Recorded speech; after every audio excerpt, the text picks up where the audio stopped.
Hi 6D, as this is a special situation, we have something new today. It's my first video for you, and as the lesson on Friday was quite short and a bit chaotic, we start with a revision.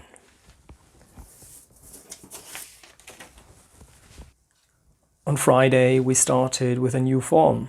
It's called the present perfect, and you can find it in Grammar 9 in your book.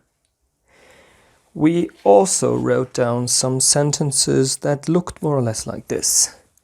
For example, Timur has bought new video games, Kira has painted a picture, or Holly and Olivia have done their homework. If you look at this form, it's always the same. There's always this, and then there's also that.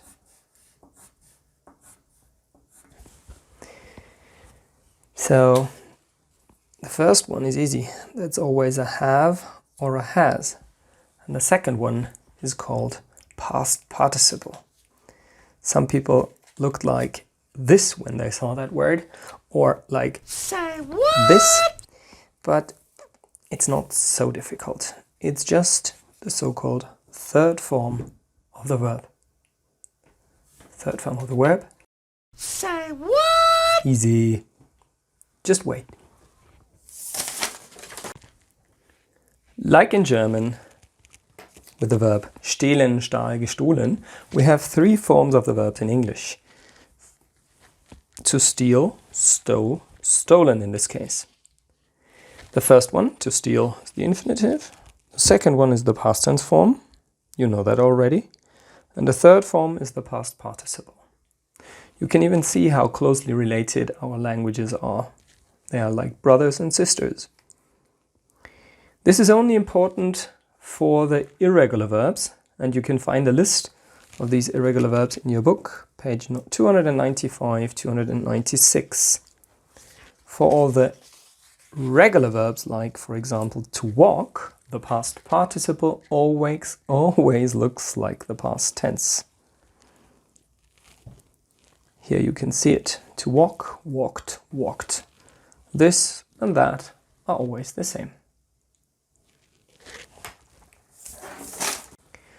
Now, again to the beginning, the present perfect. Let's look a bit more into detail. Let's take that sentence. We have raised lots of money. Here we have the have, and here the past participle. To make it a question, we know how to do it because we had have we got, and it's the same thing. Have we raised lots of money? The answer is then also quite easy. The short answer, I mean. Have we raised? Yes, we have. Or no, we haven't. We have the have here and we have the have there. Ooh, but there's no full stop. Let's add that. To make it a question with a question word is also quite simple. Who has raised so much money? And to make it a negative statement, we just put an nt after the have or has. Depends on what we have. So it's we haven't raised lots of money. That's quite easy. Oh yeah. That's easy. Oh yeah. With the help of this, it shouldn't be a big problem to do your homework. Oh yeah. And the homework is in the workbook. You know it already. Please do it. You'll get the answers soon. Bye for now. To be continued.